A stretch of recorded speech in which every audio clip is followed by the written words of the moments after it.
2021, the year that started on Discord and Animal Crossing. The year that started with me still in the UK, banned from Japan after the outbreak of a new variant shut the borders 5 days before my flight. Amazingly, after an entire year, that's also the exact way it's going to end. I expected to, at some point, be wearing a fancy suit, working in Tokyo, living life like any bloke in their early 20s in the city would. That hasn't happened yet. 457 days later, and I'm still waiting. I could script this like emo poetry and tell you what rock bottom feels like, but I think we've all suffered enough this year. It's the end of a year which I can only really describe as satanic. So let's put a spin on it. Let me tell you why this year was actually very important. Because despite living the same day every day, 365 times over, I feel like I've come out of this a completely different person. I think this pandemic's changed all of us, so, well, this is what it's done to me. 2020 was a year that flared up an entrepreneurial spirit within me. One dose of America's most lethal drug known as Rich Dad Poor Dad led me to launch my indie author career, and in January 2021 my first book, Running for Success, was a bestseller on Amazon, if that even means anything. I did a couple of podcasts speaking about my love of running and the book, had a newsletter going, and even a nice little community on Instagram. Something wasn't right though. The passion I once had with running felt saturated and forced, and while a lot of that was to do with burnout from running 7 marathons the previous year, most of it was to do with Instagram. Look, I'm all for side hustling through social media, but Instagram I just could not do. I mean, I just couldn't conjure up the narcissism to post a selfie every day. And believe me, I tried. See, open-minded. But around that time I started getting recommended videos about why you should start a YouTube channel. Started looking at people like Kelly Stamps who were getting on quite well just being themselves. And as someone who always loved making videos when they were younger, it didn't really take much convincing. My videos have strayed from topic to topic and the quality's been mediocre at best, but that's not the point. My aim in starting YouTube was to dabble in as many different topics as possible and find where the most enjoyment lies, and little did I know that that mindset would completely change the way I see life in my 20s. From January to March, the UK was in lockdown 3. My mates and I played Nerds on Discord until our eyes bled because we couldn't meet up. Nerds! Oh, you fucking... No, Ellis! No! You didn't need to do that, you fucking... And I got 16 chapters into my next book before I became too ashamed to continue. Once a week I would call my company and we would try to do a training session. Looks like the borders will open after this state of emergency became a sort of catchphrase. In an isolated world of monotony, I ventured down new avenues. I'm going through changes, right? It started by buying a houseplant, which at first felt like too much of a commitment given I was expecting to go to Japan anytime soon. And then in every sense of the word, it grew. I got into Stoic philosophy, started investing in green crypto, bought a heavy bag, then created new routines of running and studying my Japanese flashcards every day, targeting consistency through streaking rather than a single big goal. Through these I gradually became comfortable with taking risks and exploring new challenges, and the next step was to quit working at my online English school and start my own private tutoring gig.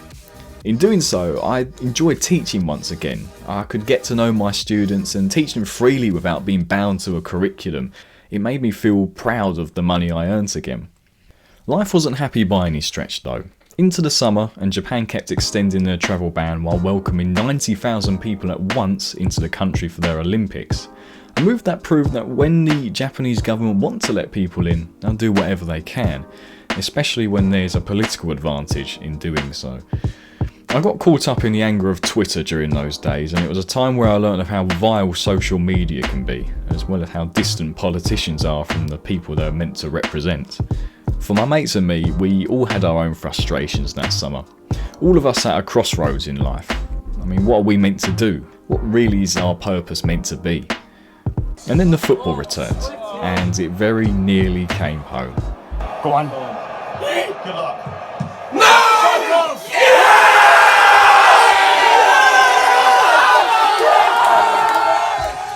Of all the summers we've watched England play together, this was our most emotional. The same pub for every match, right down to the very last kick of a ball. I was gutted, sat under a bus shelter at midnight in the pissing rain thinking what could have been.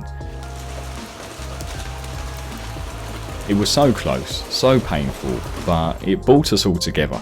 And to be honest with you guys, when you spend so much time feeling numb from life, a little bit of sadness is strangely comforting. That must have done something for us, because a month later my mates got their own house together and we had a headquarters for our group to just share pure memories together, how it should be. At the same time, I continued my ventures into the novelties of life by trying a martial arts for the very first time. I started turning up to Brazilian Jiu-Jitsu classes and in just 3 months cracked a few ribs and twisted my knee. I mean, I'm crap at it and get beaten up all the time, but it's taught me to stay on the path of progression no matter how slow you move through it. To always seek to learn with the beginner mindset, that nothing is too tough because if you keep putting in the hard work, you will be rewarded. I also gained a new social circle, learning from people much wiser than me and keeping me mentally sharp for the next big life change. Once September came round and Japan was still shut, I knew I had to create some kind of action plan for January because countless states of emergencies, an Olympics and a whole election later, there was no indication of when it was going to open. I began to realise that while I'm not to blame for this situation, it's very much my responsibility to get out of it. So I sought new skills in 2 fields which I had long been curious about: front-end development and UX UI design. I found some resources and in between teaching spent my days learning how to code and design my own apps. The new ventures early in the year gave me the confidence to start afresh, and the Brazilian Jiu-Jitsu gave me the faith to never give up and keep learning. 3 months on and I'm very glad that I took those first steps as a complete beginner. My philosophy in life is always challenge the different and the difficult, so I felt like I was on a good path. I also put the things that weren't contributing to my current life on pause. After 250 days, I called a halt to my running streak and pulled out of the virtual London Marathon.